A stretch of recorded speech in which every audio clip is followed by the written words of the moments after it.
काशी के 21 वैदिक ब्राह्मण कराएंगे अयोध्या में रामलला की प्राण प्रतिष्ठा। अनुष्ठान 18 जनवरी से।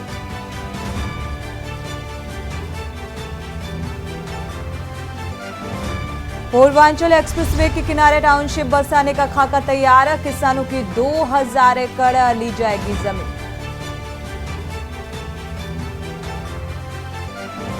सीबीआई ने सीतापुर में इंडियन बैंक के मैनेजर और बिचौलियों को रिश्वत लेते दबोचा। कर्ज मंजूर करने के बदले मांगे 13,000 रुपए। अतरौली में सर्वाधिक निजी विद्यालय बनेंगे परीक्षा केंद्र। यूपी बोर्ड की परीक्षा में इस वर्ष करीब 1,06,340 परीक्षार्थी देंगे परीक्षा। अलीगढ़ में कर्ज में डूबे कपड़ा व्यापारी ने खुद को मारी गोली। शव के पास मिला सुसाइड नोट।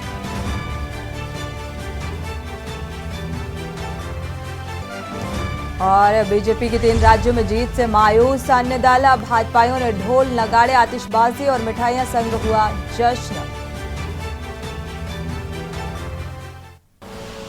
आप देख रहे हैं के न्यूज, खबरों का सारथी। ब्रेक से वापस आ रहे हैं। मैं हूं आपके साथ सोनी चौहान। लखनऊ से हम खबर सामने आ रही है। यूपी कांग्रेस की बड़ी बैठक कल नवनियुक्त हुई कार्यकारिणी की ये अहम बैठक है और लोकसभा चुनाव की तैयारियों को लेकर इस बैठक में चर्चा की जाएगी। करीब पार्टी पदाधिकारियों को अहम जिम्मेदारी सौंपी जाएगी। प्रदेश अध्यक्ष अजय राय की अध्यक्षता में ये बैठक होगी।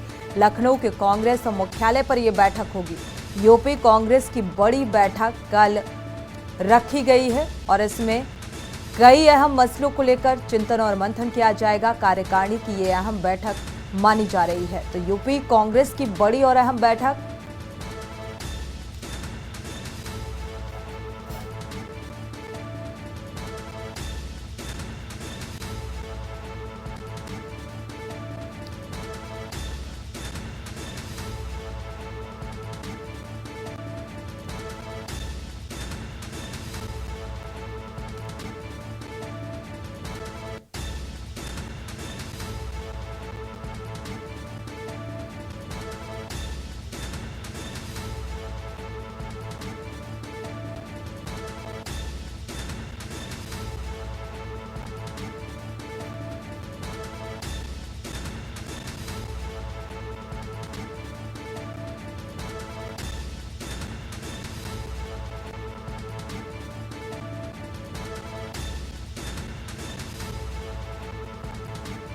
लखनऊ से अहम खबर आपको बता रहे हैं। यूपी कांग्रेस की ये अहम बैठक है। कल नवनियुक्त कार्यकारिणी की ये अहम बैठक होगी और इस बैठक में कई अहम बिंदुओं पर चर्चा होगी। तो लोकसभा चुनाव को लेकर, खासतौर पर लोकसभा चुनाव की तैयारियों को लेकर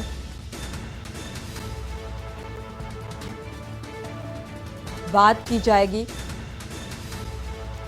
प्रदेश अध्यक्ष अजय राय की अध्यक्षता में ये बैठक लखनऊ के कांग्रेस मुख्यालय पर यह बैठक आयोजित की गई है।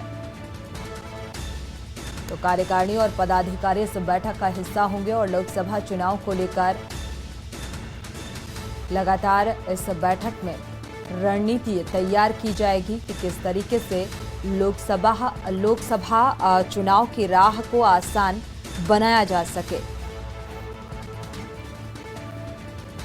तो एक बार फिर से तैयारियों में इसी खबर पर अरमान आसिफ लखनऊ से संवाददाता जुड़े हुए हैं। अरमान, विधानसभा चुनाव का रिजल्ट जो निकलकर सामने आया और उसके बाद अब ये बैठक आयोजित की गई है लोकसभा चुनाव को देखते हुए, क्या कुछ रणनीति और क्या कुछ बिंदु उठाए जाएंगे इस बैठक में, क्या कुछ तैयारियां, क्या अपडेट? जी बिल्कुल, देखिए जो विधानसभा चुनाव के परिणाम आए हैं ये लोकसभा चुनाव का सेमीफाइनल माना जा रहा था, लेकिन जो एग्जिट पोल भी थे उसके बिल्कुल विपरीत नतीजे आए हैं, जिसको लेकर जो तमाम पार्टियां हैं इसको मतलब इस जो रिजल्ट आया है उसको एक्सेप्ट नहीं कर पा रही हैं। तो तमाम अपनी जो गलतियां कहाँ हुई है, क्या चूक हुई है, उसको लेकर तमाम बैठक जारी है। आपको बता दें कि बसपा सुप्रीमो मायावती ने विधानसभा चुनाव के नतीजे पर भी जो सवाल उठाए हैं, क्योंकि उनका साफ तौर पे यही कहना है कि इस जो एग्जिट पोल है बिल्कुल इसके विपरीत नतीजे आए। इसको लेकर बसपा सुप्रीमो मायावती 10 दिसंबर को लखनऊ में बैठक भी करेंगी। वहीं इस बैठक में पूरे जो लोकसभा जो विधानसभा चुनाव के परिणाम आए उसकी पूरी समीक्षा की जाएगी। क्योंकि साफ तौर पे मायावती ने आज एक्स पे पोस्ट भी करके इस पूरी जानकारी इसको मीडिया तक पहुंचाई है कि जो विधानसभा के चुनाव है उसमें कहीं ना कहीं जो एक तरीके से बेईमानी हुई है, क्योंकि इतना विपरीत रिजल्ट आ जाना बिल्कुल दुगने से भी मार्जिन से बिल्कुल एग्जिट पोल से विपरीत रिजल्ट निकलकर सामने आया। चुनौती और बढ़ती हुई नजर आ रही है, क्योंकि लोकसभा चुनाव की राह जो है वो इतनी आसान होने वाली नहीं है। प्रदेश अध्यक्ष अजय राय की अध्यक्षता में ये बैठक होने वाली है। क्या कुछ गुरुमंत्र दिए जाएंगे और लोकसभा को लेकर क्या कुछ रणनीति रहेगी? क्या बीजेपी की रणनीति से एक सीख लेने की कोशिश और उस आधार पर गुरुमंत्र दिया जाएगा? जी बिल्कुल, देखिए जो कांग्रेस की बैठक हुई है, क्योंकि जो कांग्रेस ये बिल्कुल मान के चल रही थी कि जो 5 राज्यों में चुनाव हो रहे हैं उसमें 5 में से 4 में कांग्रेस बिल्कुल एकदम निश्चिंत थी कि हमारी सरकार आ रही है। एक मामला जो फंस रहा था वो राजस्थान को ही लेकर फंस रहा था, क्योंकि राजस्थान में ही कांटे की टक्कर मानी जा रही थी। और अगर हम मध्य प्रदेश की बात कर ले तो मध्य प्रदेश इस हिसाब से बिल्कुल दुगने का मार्जिन से भाजपा जीती है। वो बिल्कुल ही कांग्रेस के लिए एक्सेप्ट करने वाली चीज नहीं चल के आ रही है। तो इन्हीं सारे मुद्दों को लेकर, क्योंकि अब जो विधानसभा चुनाव जो लोकसभा चुनाव का फाइनल माना जा रहा था, हालांकि कांग्रेस के पास सिर्फ एक ही राज्य हाथ में आया है इसको लेकर, क्योंकि लोकसभा चुनाव में एक अहम भूमिका उत्तर प्रदेश निभाता है। वहीं आपको बता दें तो अजय राय ने कांग्रेस प्रदेश अध्यक्ष अजय राय ने एक तमाम रिकॉर्ड बैठक लाई, तमाम पदाधिकारी बैठे, तमाम समीक्षाएं इस हिसाब से जो अब आने वाला लोकसभा चुनाव है उसको क्या मूल मंत्र दिया जाए, किस तरीके से लोगों तक अपनी बात पहुंचाई जाए। बिल्कुल अरमान, साथ ही ये भी जानना चाहेंगे कि इस बैठक में क्या कोई बड़े नेता भी शामिल हो सकते हैं? जी बिल्कुल, देखिए आपको बता दें कौन शामिल हो सकता है? जी बिल्कुल, देखिए आपको बता दें कार्यकारिणी से जुड़े हुए तमाम बड़े नेता भी, जितने कार्यकारिणी में जुड़े नेता है वो मौजूद रहेंगे। कुछ प्रदेश अध्यक्ष ये बैठक ले रहे हैं, नसीमुद्दीन साहब इसमें इस बैठक में आ सकते हैं, और आपको बता दें प्रमोद तिवारी भी बैठक में शामिल हो सकते हैं, क्योंकि एक तरीके से जो लोकसभा चुनाव होता है वो कहीं ना कहीं उत्तर प्रदेश एक अहम भूमिका निभाता है दिल्ली तक पहुंचने की। तो तमाम कांग्रेस इसी उसमें जुड़ गई है, क्योंकि अभी इसके हाथ से 3 राज्य तो निकल गए हैं, क्योंकि जिस हिसाब से कांग्रेस ने एक राज्य कही है, तो ऐसे देखा जाए तो एक राज्य कांग्रेस ने एक्स्ट्रा गवा दिया। भले ही मध्य प्रदेश में इनकी सरकार नहीं थी, लेकिन राजस्थान में इनकी सरकार थी, एक राज्य इनके हाथ से चला गया। तो अब उत्तर प्रदेश पे कहीं ना कहीं ज्यादा फोकस होगा, क्योंकि अब इंडिया गठबंधन की भी बैठक होने वाली है इसके बाद। तो तमाम इसको लेकर कार्यकारिणी की बैठक बुलाई गई है। अजय राय भी ये कल बैठक लेंगे और तमाम कार्यकारिणी की कांग्रेस से अजय राय की अध्यक्षता में ये बैठक अब फिलहाल बेहद अहम, और साथ ही 6 दिसंबर को विपक्षी अलायंस की भी बैठक है, वो भी लोकसभा चुनाव के लिहाज से बेहद अहम मानी जा रही है। शुक्रिया अरमान इस तमाम जानकारी को साझा करने के लिए। तो फिलहाल अगर देखा जाए तो लोकसभा चुनाव की राह कैसे आसान होगी, इस लिहाज से इस बैठक को जोड़कर देखा जा रहा है, और इसमें जो कार्यकारिणी के सदस्य हैं और कई बड़े नेता शामिल हो सकते हैं। तो यूपी कांग्रेस की ये बड़ी बैठक मानी जा रही है लोकसभा चुनाव के लिहाज से।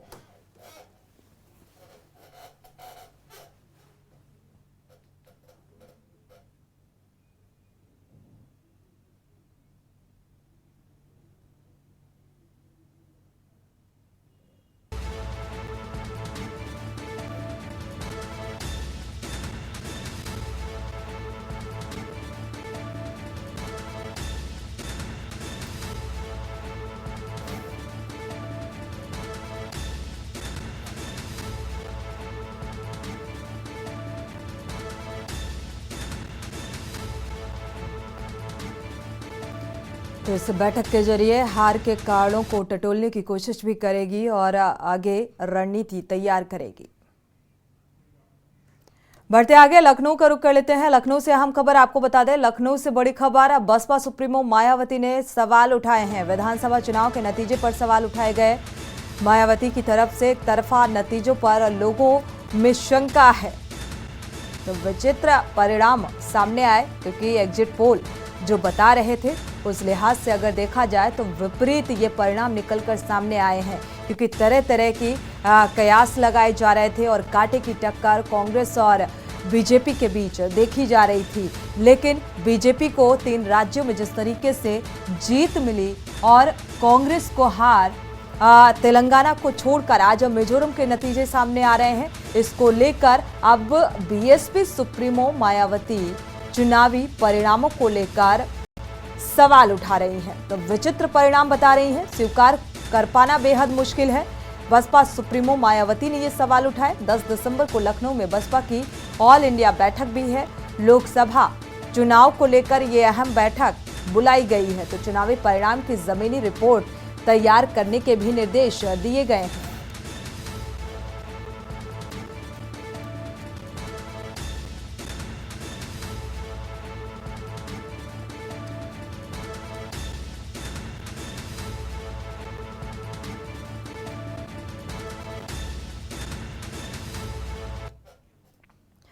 बढ़ते आगे रुक करते हैं अगली खबर का। अयोध्या से अहम खबर, 3 दिन तक अयोध्या में रुकेंगे 4000 साधु संत। 4000 प्रमुख संतों को आमंत्रण बांटा जा रहा है, इनवाइट किया जा रहा है। प्राण प्रतिष्ठा का आमंत्रण पत्र बांटा जा रहा है। 21 जनवरी से पहले आने का आमंत्रण दिया गया है। साधु संतों को 23 जनवरी के बाद अयोध्या से प्रस्थान करेंगे।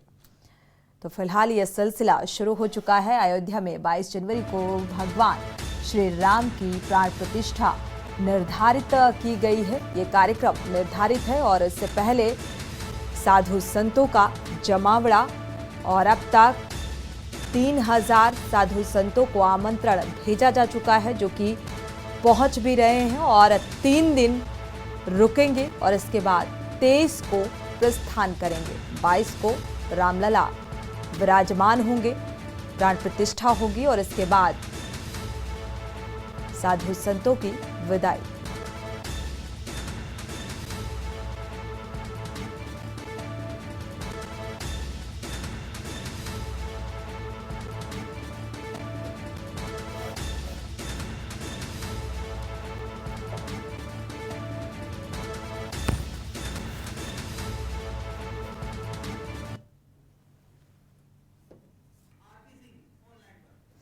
इसी खबर पर संवाददाता आरपी सिंह जुड़े हुए हैं ज्यादा जानकारी के साथ। आरपी सिंह, क्या अपडेट, क्या कुछ तैयारियां नजर आ रही हैं जिस तरीके से 4000 साधु संतों को आमंत्रण भेजा जा चुका है?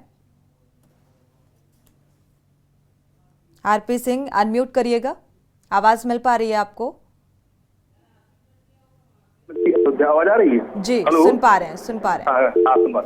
रामनगरी अयोध्या में इस समय प्राण प्रतिष्ठा जैसे जैसे नजदीक आती जा रही है, वैसे यहाँ की तैयारी बहुत तेजी से चल रही है। साधु संतों को निमंत्रण पत्र दिया, हर प्रांत के लोगों को निमंत्रण पत्र दिया गया है कि पूरे भारत में दिया गया है कि 21, 22, 23 ये संत यहाँ पे रहेंगे और प्राण प्रतिष्ठा का पूरा जो है अपने आंखों द्वारा देखेंगे। और क्योंकि ये वो ऐतिहासिक पल है, सबका इंतजार था कि कब रामलला आएंगे, अपने भव्य दिव्य मंदिर में विराजमान होंगे और वो समय अब आ चुका है। जो साधु संत से लेकर के और ट्रस्ट ने एक और जितने लोग जिनके पिता शहीद हुए, जिसके बच्चे शहीद हुए हैं और जिसका परिवार शहीद है, उनको भी निमंत्रण दिया है। तो वो उसका भी इसमें भरपूर बिल्कुल आरपी सिंह, देखा जाए तो भव्य होगा, दिव्य होगा। जिस तरीके से तैयारियां चरम पर नजर आ रही हैं और इस पल का बेसब्री से इंतजार भी था सभी को।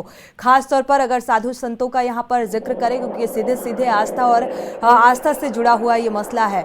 रामलला विराजमान होंगे, इसको लेकर क्या कुछ उत्सुकता देखने को मिल रही है और एक बड़े पैमाने पर यहाँ पर जमावड़ा होगा। इसके लिए क्या कुछ इंतजाम, ठहरने की क्या कुछ व्यवस्था, अगर प्रशासनिक सुरक्षा व्यवस्था का यहाँ पर जिक्र किया जाए तो क्या कुछ तैयारियां नजर आ रही हैं? जी सोनी जी, बताना चाहेंगे कि दर्शकों को बताना चाहेंगे कि रामलला का वो पल, 500 वर्षों की तपस्या खत्म होने जा रही है। लोगों का इतना उत्साह है कि जितना कहा जाए उतना कम है। और यहाँ पे प्रशासन व्यवस्था चार चौबंद कर दी है। पूरे जिले में जो है ये पहले ने पूर्व के मुखिया योगी आदित्यनाथ ने आह्वान किया है कि जितने लोग आएंगे चाहे मठ मंदिर में रहेंगे, जितने लोग सबकी व्यवस्थाएं फ्री रहेंगी, खाने सुविधाएं व्यवस्था रहेंगी। और होटल के जनवरी में जितनी है बुकिंग बंद कर दी गई है कि जितने लोगों को आना है, वीआईपी मूवमेंट को आना है, उनकी व्यवस्थाएं अलग अलग टेंट भी लगाए गए हैं और जो है टेस्ट कर रहा है। तो यहाँ व्यवस्था में कोई कोर कसर नहीं छोड़ रही। प्रशासन व्यवस्था चार चौबंदी के लिए पहले किए गए। रेलवे ने भी अपनी ट्रेन की सुविधाएं जो है बढ़ाने का कार्य करेगी, कुछ ट्रेनें भी चलाएगी। उसको भी आह्वान किया है कि ट्रेन की और वो रहने की सुविधाएं जो रेल विभाग है वो भी अलग कर रहा है कि जो रहने खाने खोने की सुविधाएं रहेंगी। तो कहीं ना कहीं ये बहुत ऐतिहासिक पल है और यहाँ प्रशासन बहुत चार चौबंद व्यवस्था बिल्कुल आरपी सिंह, तैयारियां बिल्कुल अंतिम चरण में हैं और तैयारियों से पहले यानी कि प्राण प्रतिष्ठा से पहले एयरपोर्ट इंटरनेशनल एयरपोर्ट की भी सौगात अयोध्या वासियों को मिलने वाली है, जैसा कि अभी सीएम योगी आदित्यनाथ ने इस बात का जिक्र किया दौरे के दौरान।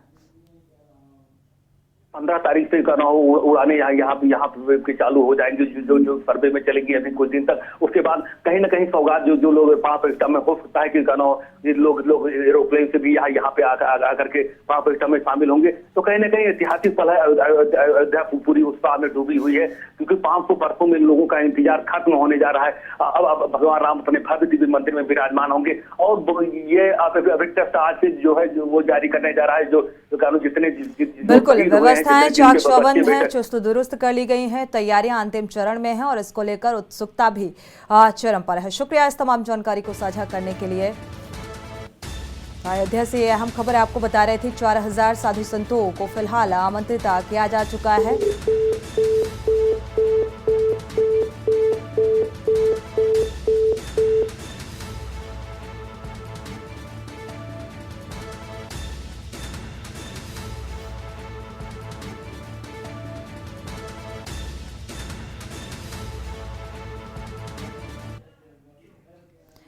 बढ़ते आगे रुक करते हैं अगली खबर का। कानपुर से अहम खबर आपको बता दें, कोर्ट में पेश हुए इरफान सोलंकी महाराजगंज जेल में बंद हैं और इरफान सोलंकी महिला के घर में आगजनी के मामले में सुनवाई हुई। इस खबर पर वापस लौटेंगे, इससे बीच आपको बड़ी खबर बता दें। बड़ी खबर आपको बता रहे हैं लखनऊ से अहम खबर। जनेश्वर मिश्र पार्क के पास चौराहे के अंदर कार घुसी है। लखनऊ से यह खबर सामने आ रही है। तेज रफ्तार का कहर, डिवाइडर तोड़कर चौराहे के अंदर घुसी कार सवार युवक घायल हुआ है। सूचना पर पहुंचे पुलिस इस पूरे घटनास्थल का जायजा लेती हुई नजर आ रही है। लखनऊ से अहम खबर, एक बार फिर से दिखा तेज रफ्तार का कहर।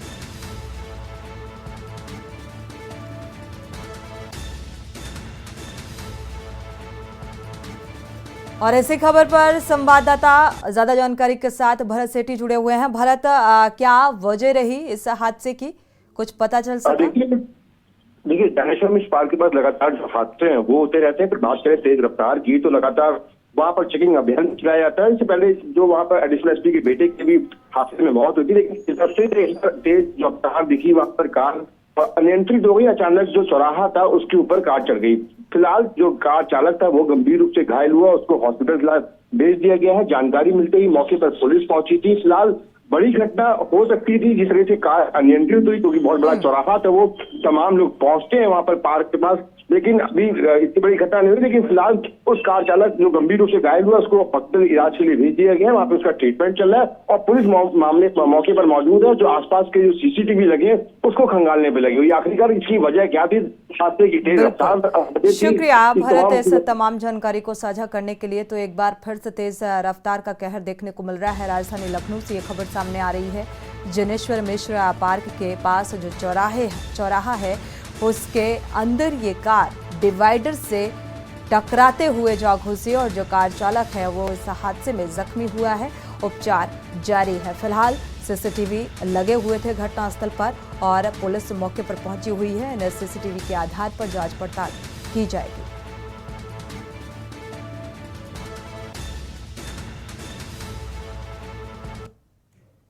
बढ़ते आगे रुक करते हैं अगली खबर का। आगजनी के मामले में सुनवाई और कोर्ट में वापस से कानपुर की खबर पर लौटते हैं। कोर्ट में पेश होने के पहले अलग अंदाज में दिखे इरफान सोलंकी। इरफान ने कहा कि इंसाफ होके रहेगा, तो कड़ी सुरक्षा व्यवस्था के बीच कोर्ट में पेश किए गए और इंसाफ का जिक्र इरफान सोलंकी की तरफ से। महाराजगंज जेल में बंद है इरफान सोलंकी। फिलहाल सोलंकी की मुश्किलें जो हैं वो कम होने का नाम नहीं ले रही हैं। तो महिला के घर में आगजनी की घटना को लेकर कोर्ट में पेश होने से पहले एक अलग ही अंदाज में नजर आए।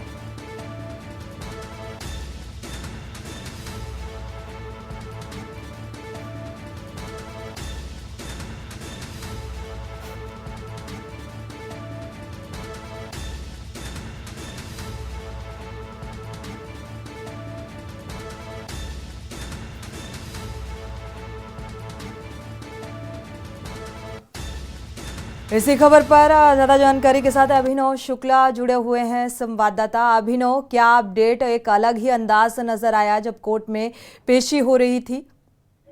बिल्कुल, जिस तरीके से इरफान सोलंकी आगजनी के मामले में महाराजगंज जेल में बंद है, तो उनको अक्सर पेशी के लिए आना पड़ता है। आज भी वो कानपुर कोर्ट उनको पेशी के लिए लाया गया। 4 मामलों में उनकी पेशी थी, जिसमें फर्जी दस्तावेज, आगजनी, हवाई यात्रा और रंगदारी जैसे मामलों पर उनकी पेशी थी। जिसके बाद जब मीडिया वहां पहुंची और मीडिया ने उनसे सवाल किया, तो उनका सिर्फ एक ही जवाब था कि इंसाफ होके रहेगा। बिल्कुल अलग अंदाज में इरफान सोलंकी आज दिखाई दिए हैं। कड़ी सुरक्षा के बीच में उनके साथ उनके भाई रिजवान सोलंकी को भी लाया गया है कानपुर में। अभिनव, जिस तरीके से जेल में बंद है और कोर्ट में पेशी 4 मुकदमों को लेकर लगातार ये पेशी चल रही है इरफान सोलंकी की, बावजूद इसके वो धमक, वो अकड़ कम होती हुई नजर नहीं आ रही है। क्या लगता है, राहत मिलने की कोई उम्मीद अंदर खाने से खबर? बिल्कुल, अभी इरफान सोलंकी को ऐसी कोई भी राहत मिलने की वजह नहीं नजर आ रही है। जिस तरीके से उनके ऊपर जो मामले जो हैं लगातार बढ़ते चले जा रहे हैं, जैसा अभी कुछ दिन पहले उनके असलाहों का मामला था, उनको भी जब्त करा गया है। तो कई तरह मामले और भी उनको खुलते दिखाई दे रहे हैं। तो अभी तक उनकी किसी भी तरह की कोई भी अभी उनको राहत मिलती नहीं नजर आ रही है। जी शुक्रिया इस तमाम जानकारी को साझा करने के लिए। तो फिलहाल मुश्किलें कम होने वाली नहीं है, लेकिन बावजूद इसके अगर इरफान सोलंकी का जिक्र करें तो कोर्ट में पेशी के दौरान एक अलग ही अंदाज में नजर आते हैं और इस बात का जिक्र करते हैं कि न्याय मिलकर रहेगा।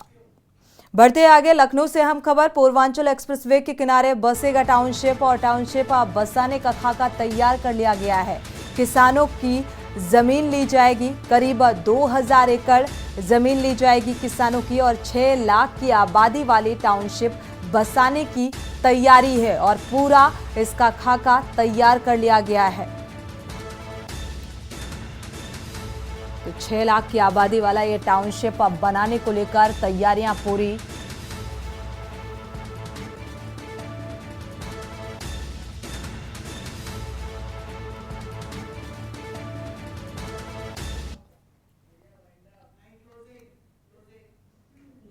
इसी के साथ खबर उत्तर प्रदेश में फिलहाल बस इतना ही। आगे खबरों के लिए आप देखते रहिए के न्यूज़ इंडिया।